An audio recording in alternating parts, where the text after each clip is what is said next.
오늘 같이 나누실 말씀은 마태복음 1장 1절 한 절 말씀입니다. 마태복음 1장 1절 한 절 말씀이니까 천천히 우리가 같이 읽겠습니다. 시작.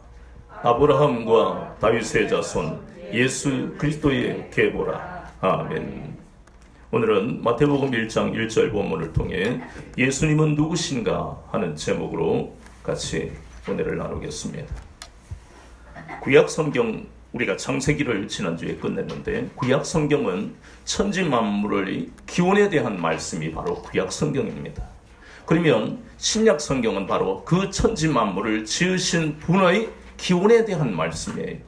특히 마태복음은 우리가 구약에서 하나님이 약속하신 메시아에 대한 증거의 말씀이 바로 신약 성경 중에 맨 먼저 나오는 마태복음의 목적입니다. 1장 1절을 우리가 읽었듯이 아브라함과 다윗의 자손 예수 그리스도의 계보라 그랬습니다. 계보는 원래 정확하게 표현하면 족보의 의미입니다.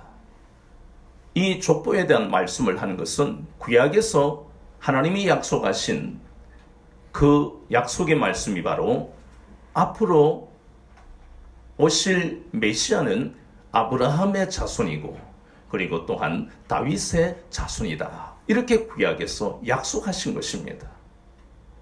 그래서 이 마태복음은 구약에 약속된 메시아에 대한 성취를 선언하는 놀라운 말씀이 마태복음에 있는 것이고, 그리고 1절에 아브라함과 다윗의 자손이라는 이 표현은 구약에 약속하신 그 혈통에 대한 분명한 증거를 우리에게 보이고 있는 것입니다. 특별히 아브라함과 다윗을 말씀하신 이유는 구약에서 대표적으로 메시아와 메시아에 대한 약속을 받은 사람들이 바로 아브라함과 다윗이기 때문입니다. 그 대표적인 말씀이 아브라함에 대해서는 창세기 22장 18절에 하나님은 아브라함을 축복하시면서 내 씨로 말미암아 천하 만민이 복을 받을 것이다. 이때 말씀하시는 내 씨는 작게는 이삭을 의미하지만 그 이삭으로부터 마침내 메시아이신 예수님이 탄생하실 것을 말씀하셨고, 그 예수님으로 인해서 이 땅의 모든 인생들이 복을 받는다는 약속의 말씀이 창세기 22장 18절에 나옵니다. 사무엘하 7장 12절부터 16절까지의 말씀에 보면 다윗에 대한 하나님의 언약이 나옵니다. 우리는 그것을 다윗 언약이라고 말씀하는데, 그 언약의 12절에 보면 내 씨를 통해서 너의 나라가 견고하게 될 것이다. 16절에는 내 나라와 내 집은 영원히 무너지지 않을 것이다. 이것이 다윗 언약입니다. 이렇게 분명한 메시아에 대한 약속을 받은 사람들이 바로 구체적으로 아브라함과 다윗이라는 겁니다. 그러면 이제 구체적으로 이렇게 다윗과 아브라함의 자손으로 오신 예수님에 대해서 우리가 분명하게 알아야 할 것은, 먼저는 예수님은 우리 축복의 근원이 되신다는 것을 우리는 알아야 하는 것입니다. 창세기 11장 27절부터 아브라함을 부르신 하나님의 놀라우신 부르심이 나옵니다. 아브라함은 아주 은혜를 받은 그런 인생을 살던 사람이 아닙니다. 세상 속에 있었던 사람이에요. 타락한 갈대아인의 우르, 그 우르는 도시국가 중에 하나인데 가장 번성하고 세상적으로 보면 너무너무 부유한 그러한 도시국가였어요.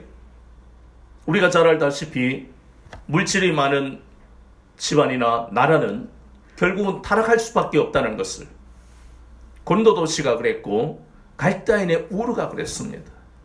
그런데 그 속에서 하나님은 오묘하신 섭리로서 아브라함을 부르셨고, 그리고 우리가 알다시피 창세기 12장부터 계속되는 아브라함의 그 믿음의 연단 과정을 지금까지 우리는 보았다는 것입니다. 거기에 마침내 하나님은 그렇게 연단하신 연후에 우리가 잘 아는 야고보서 1장 2절에서 4절까지 말씀에도 하나님이 우리에게 믿음의 시련을 주시는 것은 우리에게 인내를 이루게 하시고 온전하고 구비하여 조금도 부족함이 없게 하신다. 그것이 바로 아브라함의 믿음의 연단 과정을 통해서 분명히 그 말씀이 이루어졌잖아요. 마침내 모리아산에 이삭을 데리고 하나님 앞에 그 사랑하는 독자 아들을 하나님 앞에 드리는 그 과정에서 우리는 이 땅에 그리스도인으로 그리스도의 사람들로 하나님의 자녀로 살아가면서 우리는 믿음이 어떤 것인가 하는 것을 배우게 되는 것입니다. 그는 창세기 22장에서 절대적인 순종과 절대적인 믿음을 하나님 앞에 보였기 때문에 그가 우리가 잘 아는 대로 믿음의 조상이 되었던 것입니다. 그러나 믿음의 연단 과정을 우리가 12장부터 찬찬히 20장까지 보면 그는 완전한 사람은 아니었어요. 많은 불신앙의 모습을 보이는 불완전한 인생이었다는 것을 하나님은 우리에게 깨닫게 하시고 성경 속에서 위대한 삶을 산 것 같은 그 사람들이 우리에게 우상이 되지 않게 하시는 겁니다. 창세기 12장 1절에서 4절 말씀을 보면 분명히 하나님은 아브라함에게 어떻게 말씀하셨습니까? 너는 본토, 친척, 아비집을 떠나라. 그것이 하나님의 명령이었습니다. 그는 떠나긴 떠났지요. 그런데 바로 가나안 땅으로 갔습니까? 아닙니다. 하란으로 갔습니다. 거기다가 친척을 떠나라 그랬는데 누구를 데리고 갔습니까? 조카 롯을 또 데리고 갔습니다. 그러니까 완전한 순종은 아니었어요. 그리고 약속의 땅에 갔을 때에 그곳에 기근이 있었어요. 야곱 때에 우리가 보다시피 기근이라는 것은 어떠한 양식도 구할 수 없는 거의 죽음에 다다르는 고통을 주는 것이 기근이었어요.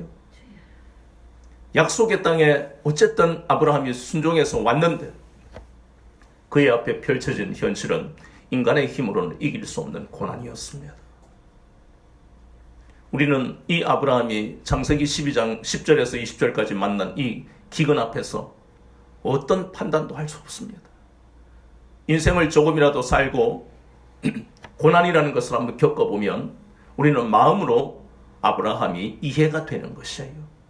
우리도 그럴 수 있으니까. 기근을 피하고 싶잖아요. 기근을 피해서 살아야 되잖아요. 부족의 족장입니다. 거느린 식솔들이 많단 말이에요. 소와 양과 나귀와 그러한 것들은 어떻게 할 거냐 말이에요. 물이 없는데, 물이 없으니 풀도 안 자라는데 어떻게 살아라? 얼마나 원망이 될 수 있는 상황입니까? 하나님은 왜 나에게 이런 고통을 주시냐? 우리가 이것을 불신앙이라고 하기 전에 하나님은 우리에게 네 힘으로는 할 수 없다는 것을 먼저 깨닫게 하시는 거예요. 우리는 아브라함을 손가락질할 수가 없습니다. 로마서 8장 1절 2절은 뭐라 그랬습니까?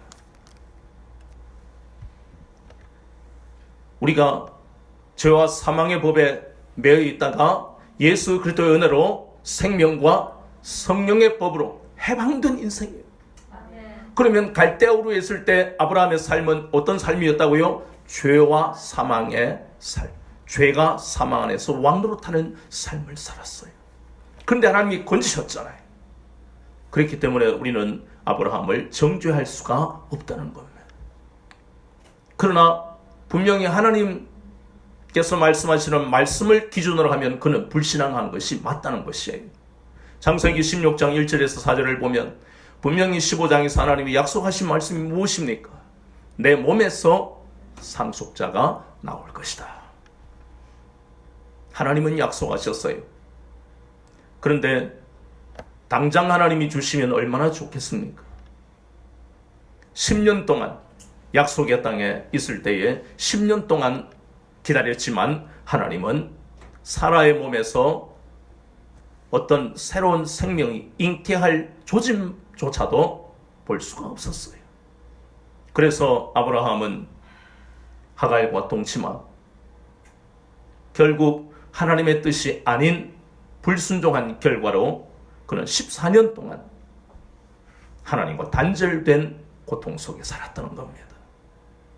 거기다가 창세기 20장 2절에는 12장에서도 자기 아내 사라를 누이라고 속였는데 20장 그랄 땅에 가서도 누이라고 속이는, 그럴 수밖에 없는 걸 우리는 이해하잖아요. 애굽에 내려갔을 때도 그란에 갔을 때도 그럴 수밖에 없는 상황이었어요. 그런데 우리는 여기에서 도전받아야 될 것이 무엇일까? 인간의 가장 악한 것 중에 하나가 합리화입니다. 자기 변명이에요. 아내 하와가 나를 유혹했기 때문에 선악을 아는 나무 열매를 먹었습니다. 변명했고, 그 변명이 계속해서 아담의 원죄가 지금까지 내려오고 있는 것 중에 나쁜 습성 중에 하나. 애굽에 내려가면 내 아내가 예쁘기 때문에 빼앗기고 나는 죽을 것이다. 그 두려움이 엄습한데 그것이 없는 이야기를 지어낸 것이 아니라 사실 그렇다는 것이에요. 신앙생활하면서 가장 힘든 것이 바로 그것입니다. 믿음으로 살겠다고 호기 있게 기도할 때는 부르짖고 눈물 흘리면서 기도해놓고 찬바람이 쌩쌩 부는 세상에 나가니까 마음이 달라지고, 이건 아닌 것 같은데, 그게 우리의 연약함입니다. 우리가 잊지 말아야 할 것은 아브라함이 믿음의 조상이 된 것은 하나님의 은혜로 된 것이지, 그가 용기를 내었고 끝까지 일관되게 살았기 때문에 믿음의 조상이 된 게 아니라는 것을 우리가 알아야 됩니다. 아브라함을 닮는 모습은 절대 믿음과 절대적인 순종을 했던 그 모습만 닮아야지, 그냥 대놓고 아브라함과 같은 복을 주세요 하면 창세기 12장부터 20장까지의 믿음의 연단 과정도 사실은 믿음이라고 할 수 없는 부분들을 보면서 우리는 그런 것들을 구분해서 신앙생활에 도전을 받아야 된다는 걸 깨달아야 돼요. 그러나 예수님은 하나님 아버지의 뜻에 믿음으로 온전히 순종하셨습니다. 하나님의 뜻이 무엇입니까? 요한복음 3장 16절에 무슨 말씀이지요? 하나님이 세상을 이처럼 사랑하사 독생자를 보내셨으니 이는 저를 믿는 자마다 멸망하지 않고 영생을 얻게 하려 하심이라. 이 놀라운 하나님의 뜻, 그래서 아들을 내어주신 것입니다. 로마서 3장 25절에는 하나님 아버지의 뜻은 바로 아들 예수를 우리를 위한 희생제물로 삼으시는 것이 하나님의 뜻이었다는 겁니다. 로마서 6장 10절에는 우리 죄에 대하여 단번에 제물 되시려고 이 땅에 오신 겁니다. 하나님이 우리를 대신해서 그 저주를 끊으시려고 아들을 보내신 것입니다. 그런데 예수님은 온전히 믿음으로 순종했습니다. 아브라함은 절대적인 믿음을 보였지만 이삭이 죽지는 않았어요. 이삭을 대신해서 모리아산 정상에 있었던 순양이 번제물이 되었던 것입니다. 그래서 우리는 아브라함에 대해서는 믿음으로 도전해야 되는 사람이에요. 그렇잖아요. 창세기 22장 3절에 보세요. 네가 사랑하는 독자를 나에게 번제물로 바쳐라. 그걸 바칠 수 있는 사람이 어디 있습니까? 정신 나간 사람이 아니고서는 그 100세에 얻은 아들을 하나님 앞에 제물로 바칠 사람은 없습니다. 그런데 바칠 수 있었던 것은 아브라함이 정신 나간 사람이 아니고, 히브리서 11장 19절에 보면 아브라함은 하나님이 이삭을 죽은 자 가운데서 다시 살리실 것을 믿었다 그랬습니다. 그렇게 믿을 수 있는 것은 그냥 허황되게 어젯밤에 내가 기분이 좋다 그럼 믿어야지가 아닙니다. 신앙생활은 허황된 것이 아닙니다. 하나님이 끊임없이 이 아들이 이삭이 태어나기까지 약속의 말씀을 주셨어요. 어떤 말씀을 주셨습니까? 이삭을 통해서 왕들이 날 것이다. 네 허리에서 왕들이 나올 것이다. 이삭을 통해서 너의 자손들이 바다의 모래알보다 더 많을 것이고 땅의 티끌보다 더 많을 것이다. 하늘의 별보다도 더 많을 것이다. 끊임없이 이런 약속의 말씀을 아브라함에게 주셨어요. 그러한 말씀이 아브라함의 심령 속에 꽂혀버렸어요. 잘 박힌 못이 되니까. 이렇게 하나님이 번제물로 바쳐라 했을 때는 이미 믿음의 연단을 통해서 단단한 음식을 먹을 수 있는 장성한 자가 되어, 그리고 약속의 말씀을 날마다 떠올리면서 하나님이 성취하실 놀라운 일들을 믿음으로 바라보았고, 창세기 22장 1절에서 2절 말씀을 보면 아, 그렇구나, 하나님은 정말 신실하신 하나님이시여, 그 증거가 독자 이삭을 통해서 그에게 보임바 되었기 때문에 번제물로 바쳐라 할 때에 그 밤잠을 설치면서 괴로워하는 것은 인지상정이지만, 그러나 그것을 이길 수 있었던 것은 그 현재의 고통보다 더 큰 신실하신 하나님을 바라볼 수 있는 그런 말씀의 능력이 아브라함에게 있었기 때문에 그 말씀의 능력으로 그가 그 시험을 이겨낸 것입니다. 그래서 우리는 아브라함을 보면서 믿음의 도전을 날마다 해야 되는 것입니다. 내 믿음의 현재 상태와 아브라함이 걸었던 그 세월 속에서 나는 어디쯤 위치하고 있는지, 그 다음에는 하나님이 어떻게 하실 것을 굳게 믿는 믿음이 나에게 있는지. 그러나 예수님은 아브라함과 달리, 아브라함은 우리에게 믿음의 도전을 주지만 우리를 구원할 수는 없습니다. 단지 도전받는 한 사람에 불과한 것입니다. 그러나 구원은 우리 죄에 대하여 단번에 제물 대신 예수 그리스도를 믿을 때 받을 수 있는 것이 바로 구원입니다. 아멘. 사도행전 4장 12절에 다른 이로서는 구원받을 수 없나니 천하 인간의 구원을 얻을 만한 다른 이름을 우리에게 주신 일이 없다고 그랬습니다. 오직 예수 그리스도를 믿는 것 외에는 다른 구원의 방법이 없습니다. 요한복음 1장 12절에도 영접하는 자 곧 그 이름을 믿는 자들에게는 하나님의 자녀가 되는 권세를 주셨다고 그랬어요. 아멘. 그래서 날마다 우리는 예수님을 믿는지 스스로를 돌아봐야 됩니다. 예수님을 믿는 믿음이 있는 것은 행위를 통해서도 나타납니다. 그 사람이 예수님을 믿는 믿음이 있는가? 행위를 통해서. 어떤 행위를 통해서요? 말씀과 기도로 살아가는 것이 바로 믿음의 행위입니다. 왜 그렇습니까? 갈대아 우르에서 살던 하나님을 모르던 그 아브라함의 삶은 말씀과 기도와 전혀 관계없는 삶을 살았습니다. 아버지가 우상 장사를 하면 자기는 장부를 적던가 그걸 운반하던가 그렇게 살았을 것 아닙니까? 그러나 그가 약속의 땅으로 와서 믿음의 연단 과정을 통해서 그는 약속의 말씀을 붙들고 기도했을 것이고, 그래서 우리가 도전해야 될 것이 바로 그것이에요. 저와 여러분이 과연 예수님을 믿는다면 말씀과 기도로 살아가는 것이 마땅한 것이에요. 그것이 우리의 가치관이에요. 예수님을 믿지 않는 사람은 말씀과 기도로 살지 않습니다. 그렇게 해야 될 이유가 없으니까. 그들에게는 말씀과 기도보다 가장 급한 것이 뭐예요? 돈이잖아요. 돈만 주면요, 간이라도 빼줘요. 돈 안 주면요, 칼 들고 설쳐요. 우리가 그렇게 살 수 없잖아요. 이것도 아니고 저것도 아니고 양다리를 걸치면 안 돼요. 말씀과 기도로 안 사는 것이 바로 불신자와 똑같은데, 그것보다 약간 나으면 그 양다리 걸치는 거예요. 하나님이 제일 싫어하는 인생이 바로 양다리 걸치는 인생이시라는 거예요. 토해내버린다는 겁니다. 그래서 우리는 끊임없이 아브라함에 대해서 도전해야 되는 거예요. 그러나 구원은 오직 우리 주 예수 그리스도를 믿을 때 받을 수 있다는 것을 명심해야 되는 것입니다. 아브라함은 하나님께 순종해서 이렇게 복을 받았습니다. 창세기 22장 1절에서 3절을 보세요. 100세의 아들을 얻는 이 놀라운 복을 받았고, 창세기 24장 1절에 보면 아브라함은 범사의 복을 받았다고 성경은 기록하고 있습니다. 그런데 예수님은 복을 받은 사람이 아니라 예수님은 바로 축복의 근원이십니다. 왜 그렇습니까?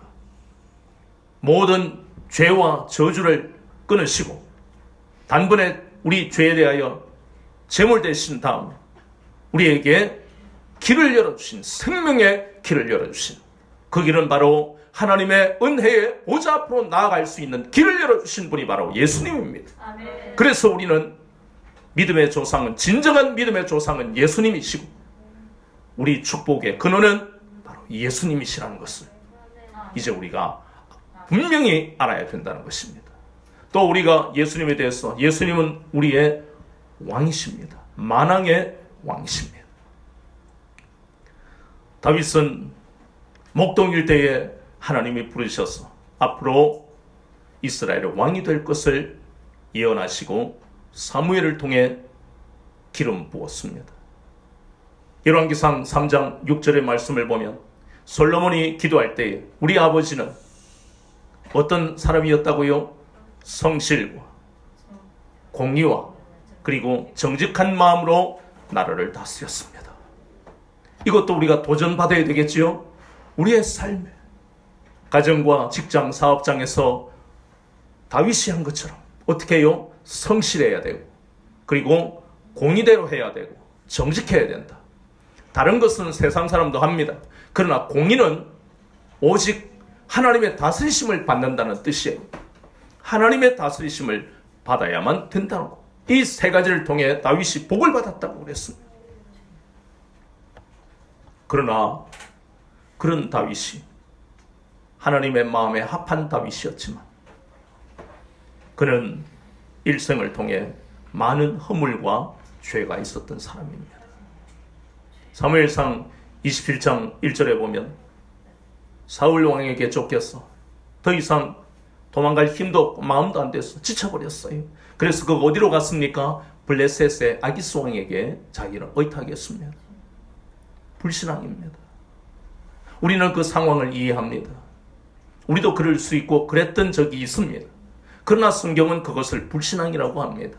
성경은 감정적으로 우리가 흔히 하는 대로 팔이 안으로 굽고 하는 게 아닙니다. 하나님은 냉철하게 그것이 신앙이냐 불신앙이냐 두 가지로 나누시는 거예요. 중간은 없습니다. 사무엘하 6장 1절에서 8절에 지난주 우리가 성경 공부했던 그 대목, 하나님의 궤를 옮기면서 그가 하나님을 아는 지식이 부족하다 보니까 우사가 죽임을 당하고 하나님을 원망하는 대목이 바로 사무엘하 6장 1절에서 8절까지의 말씀입니다. 사무엘하 11장에는 바세바 사건이 나오고 사무엘하 13장에는 암논 사건이 나옵니다. 다윗의 첫째 아들 암논. 그리고 사무엘하 24장 1절에는 다윗이 이제는 나라가 남북으로 통일되고 하나님이 가는 곳마다 이기게 하시니까 영적인 긴장이 풀려버리고 교만한 마음으로 하나님이 하지 말라고 하시는 인구조사를 하다가 이스라엘 백성들이 고통을 당하고 많은 사람이 죽는 불행한 일을 만나기도 합니다. 이 모든 것이 하나님이 가장 마음에 합한 자라고 하고 이스라엘의 가장 위대한 왕이라고 하는 다윗의 허물과 죄입니다. 그러나 예수님은 아무 흠도 없고 어떤 허물도 어떤 죄도 없으신 분이 바로 예수님이십니다. 그분이 우리에게 오신 것은 왕으로 오셨지만 우리의 죄에 대하여 제물 되시려고 오신 거예요. 우리가 앞에서 보았던 사무엘하 5장 2절과 역대상 5장 2절에 보면 이 왕이라 하는 의미를 성경에서는 목자나 주권자라고도 했다 그랬지요. 그래서 목자와 주권자다. 시편 23편 말씀처럼 목자다. 그리고 우리가 양이에요. 이스라엘 백성들은 하나님의 양이라는 겁니다. 그래서 목자가 얼마나 중요한지 몰라요. 에스겔서 34장에 보면 그 목자들이 이스라엘의 목자로 삼아놓은 그러한 지도자들이 타락해서 양들이 이 떼에게 잡혀먹어도 관심도 없더라. 그게 에스겔서에 나오는 말씀입니다. 그래서 이스라엘 백성들은 하나님 앞에 양이고 또 우리도 하나님 앞에 양이고 우리는 그래서 목자의 음성을 따라서 목자의 인도를 받아서 살아가야 할 주의 백성들이라는 말씀이에요. 그런데 예전에 여러분도 잘 알다시피 예전에 제가 어떤 영화를 보는데 본 영화가 상영되기 전에 그 광고하면서 큰 화면에 뜨는데 기러기가 날아가는 장면을 쫙 보여주는 거예요. 그때가 가을이었나 봐요. 그러니까 초겨울쯤 되니까 기러기가 날아가는데 어떤 모양으로 날아갑니까? V자 모양으로 대형을 이루고 날아가잖아요. 와, 기가 막힌 거예요. 자, 이렇게 날아가는데, 근데 그걸 좀 제가 검색을 해보니까 맨 앞에 있는 이 리더 기러기가 대형의 맨 앞에 서면서 이 서는 게 굉장히 과학적이라는 사실을 알게 됐어요. 그 날아가면 기류, 공기의 저항을 받을 것 아니에요. 그런데 V자로 만드는 이유가 맨 앞에 있는 리더 기러기가 기류의 양력을 만들어준답니다. 양력. 뭐 복잡한 과학은 저도 잘 모르니까. 그래서 그 양력을 만들어주면 어떤 효과가 있느냐면 뒤에 따라가는 기러기가 자신의 힘의 70%만 사용해도 이렇게 날아가는데 부담 없이, 왜냐하면 먹이를 찾아서 이동을 하는데 거의 4만 킬로를 날아간답니다. 리더가 이렇게 맨 앞에 V자의 맨 앞에 서면 공기의 저항을 막아주고 기러기가 뒤에 따르는 기러기들이 날아갈 때에 훨씬 덜 힘들게 수월하게 70%의 힘만 사용해도 된다 그럽니다. 그런데 이 리더가 가다가 사냥꾼에 의해서 총에 맞아 죽기도 하고 이 4만 킬로를 날아가다가 지쳐버리면 옆에 있는 이 동료 기러기들이 자리를 대신한대요. 참 신기하지 않습니까? 이 동물들도요, 이렇게 생물들에 가는 이 삶의 이러한 모든 모습들도 리더의 역할로 인해서 나머지가 좀 수월하게 가는데요. 예수님이 우리의 목자가 되시면 이것하고 어떻게 비교할 것이 없다는 거예요. 양을 이끌어가는 목자가요, 지팡이를 가지고, 그리고 막대기를 가지고, 막대기는 언제 쓰고요? 이리따나 이런 것을 물리쳐야 되잖아요. 지팡이는 언제 쓰는데요? 함정에 빠진 양을 이 뿔을 잡고 끌어올려야 되니까. 그렇게 하면서 목자가 얼마나 많은 일을 하겠습니까? 얘야, 그 풀은 독초 같으니까 먹지 마라 하고 다른 풀로 인도해야 되고, 여기 목마르지 내가 물 오아시스를 찾았다, 물을 찾았다, 요 물을 마셔라. 목자의 음성만을 듣고 가야만 양들은 이리떼에게도 사자나 곰에게도 안 죽고 또 건강한 풀을 또 물을 마시면서 살아갈 수 있다는 거예요. 그 목자의 의미가 바로 왕이라는 것입니다. 다윗이 바로 그러한 목동의 일을 해봤기 때문에, 그래서 시편 23편에 하나님을 찬양하는 그러한 말씀이, 그렇게 목자에 대한 말씀이 그렇게 나오는 것입니다. 주의 백성들은 목자 대신 왕이신 예수님의 인도를 받았어. 그리고 왕이시기 때문에 다스리심을 받았어. 인생을 살아가는데 그 인생이 어떤 인생이냐? 천국의 삶을 이 땅에서 산다는 것입니다. 불신자들은 천국은 죽으면 간다고 생각하지만 물론 그렇습니다. 그러나 우리의 이 땅에서의 삶도 천국의 삶을 삽니다. 왜? 우리는 주의 백성이니까. 예수님이 우리의 주님이시기 때문에, 우리 삶의 인도자요, 우리의 삶을 죄악에서, 저주받은 삶에서 우리를 건지셨기 때문에 거기에서 끝나는 것이 아니고 우리는 주님의 다스리심을 받고 인도하심을 받는 약속을 받은 인생들입니다. 로마서 14장 17절에 하나님의 나라는 먹는 것과 마시는 것이 아니요 성령 안에 있는 의와 평강과 희락이라고 말씀하셨습니다. 평강과 희락은 이 땅에서 대단한 권력과 물질을 가진 사람도 가질 수가 없는 불가능한 것입니다. 우리가 또 하나 생각해야 될 것은, 의라는 것은 하나님의 다스리심입니다. 우리는 악한 속성이 아직도 있기 때문에 과거에 육체와 마음이 원하는 대로 살았던 그 잔재가 우리에게 남아있어요. 그리고 남아있는 그것을 마귀는 끊임없이 건드는 거예요. 유혹하는 것입니다. 하나님의 다스리심을 받지 말라고 하는 것입니다. 그렇게 살았던 우리의, 그래서 끊임없이 말씀을 가까이 해야 되는 이유는, 하나님의 다스리심을 받는 방법은 내가 100일 기도 1000일 기도 한다고 되는 것이 아니고, 말씀을 붙들어서, 말씀이 바로 하나님이시기 때문에 하나님을 만나야 다스림을 받는 겁니다. 아멘. 과거에 찬양과 경배가 있었어요. 참 은혜스러운 찬양과 경배입니다. 그러나 그것의 위험성이 뭐냐? 말씀이 없는 찬양은 감정으로 흐를 수가 있다는 겁니다.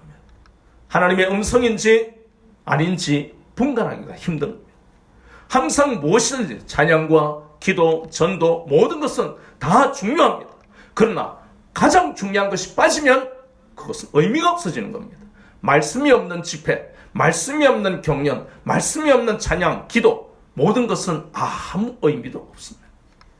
왜냐하면 말씀은 바로 하나님이시고 말씀이 곧 우리 주님이시기 때문에. 그래서 왕이신 예수님이 우리 인생을 다스리시고 인도하는 그 사람만이 실패가 없는 인생을 살아가는 것입니다. 마지막으로 예수님은 바로 우리를 죄에서 구원하신 메시아이십니다. 시편 로마서 3장 9절에 보면 유대인이나 이방인이나 모두가 어디에 있다고요? 죄 아래에 있다고 했습니다. 저주를 받았다는 것입니다.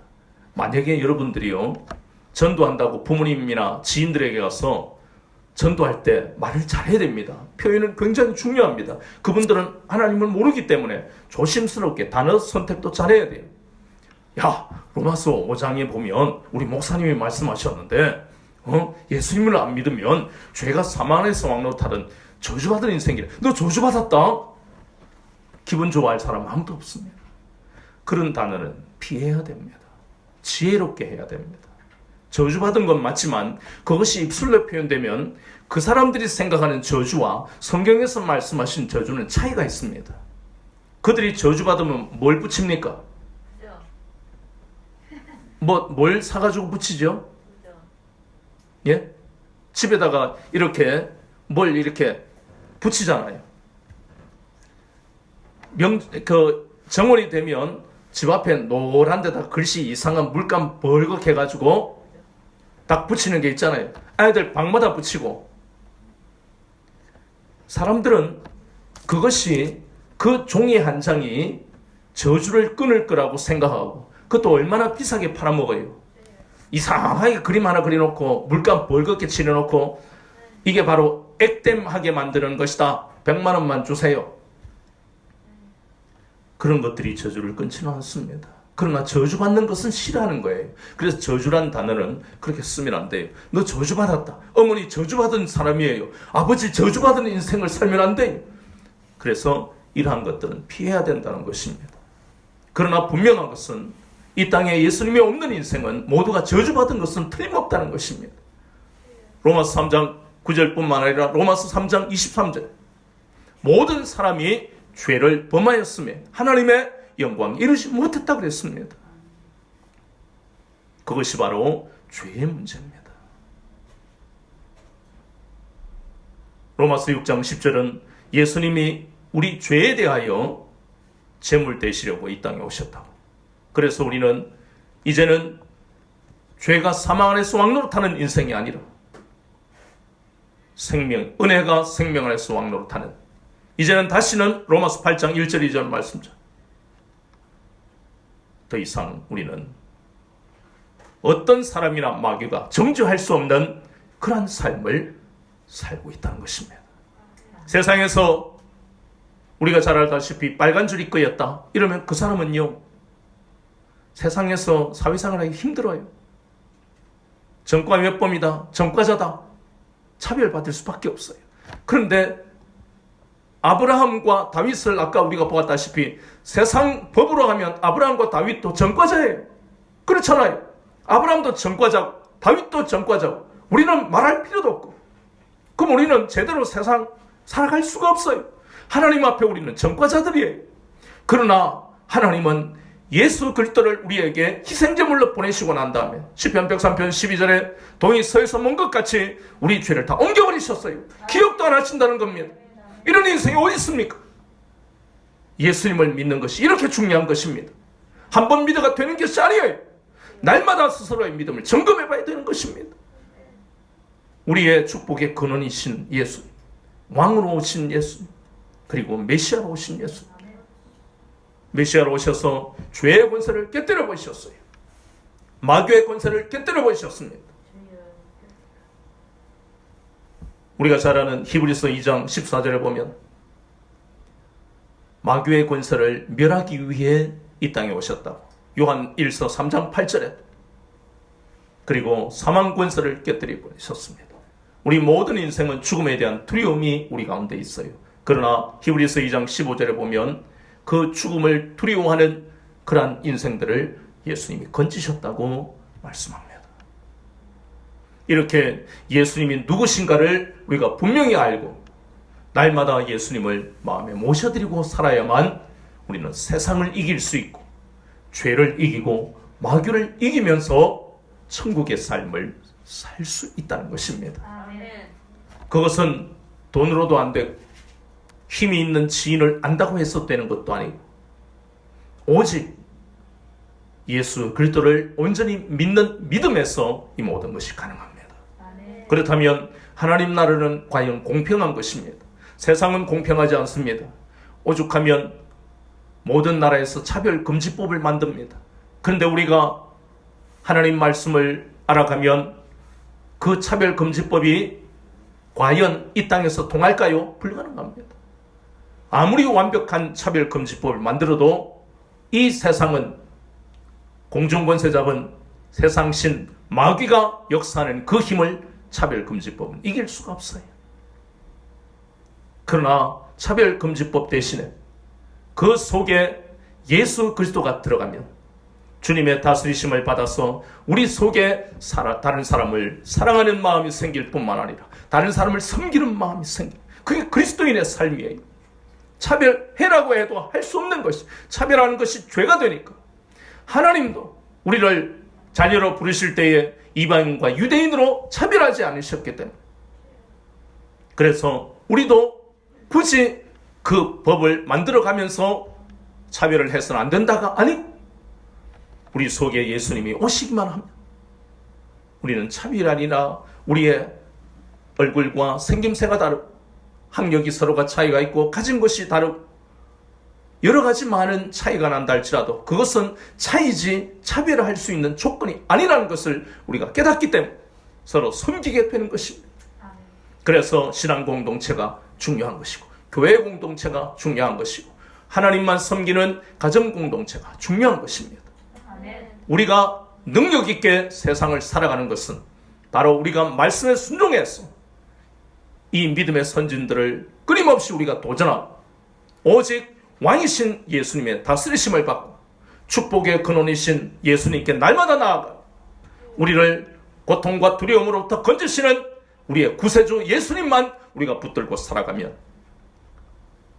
우리 속에 혹은 겉으로 나타나는 그 현실의 여러 가지 두려움 때문에 고민하고 밤잠을 설치는 것이 아니라 다른 사람의 고통이 보이고 다른 사람의 고통을 위해서 애쓰고 수고할 수 있는 능력 있는 삶을 승리의 삶을 살 수 있다는 것입니다. 아멘. 어느 누구가 이 땅에 다른 사람을 살릴 수가 있습니까? 그러나 그리스도인들은 가능하다는 것입니다. 아멘. 하늘에 있는 것이나 땅에 있는 것이나 땅 안에 있는 것을 무릎 꿇게 하시는 예수 그리스도 그분이 우리의 주님이 되시기 때문에 아멘. 그래서 우리는 우리 속에서 예수님을 믿기만 하면 주님이 우리를 통해 일하시는 것이에요. 아멘. 내가 사랑하는 가족들, 내가 사랑하는 지인을 세상의 여러 가지 두려움과 그리고 모든 올무에서 건질 수 있는 방법은 내 흘리는 눈물이 아닙니다. 내가 돈으로 도와준다고 그 사람을 건질 수 있는 게 아니에요. 오직 내가 그 사람을 건지려면 온전히 예수님을 믿는 믿음이 내 속에 있을 때 그 믿음이 그 사람에게 능력으로 나타나는 것입니다. 아멘. 그것이 바로 우리가 예수님이 누구신가를 분명하게 알아야 될 이유입니다. 능력 있는 삶을, 승리의 삶을 살 수 있는 것은 날마다 예수 그리스도를 믿는 믿음과 아는 지식에서 자라가는 것 외에는 없다는 것을 다시 한번 우리는 깨닫고 날마다 주님과 교제하며 하나님이 기뻐하시는 인생을 사는 여러분 되시기를 주님의 이름으로 축원합니다.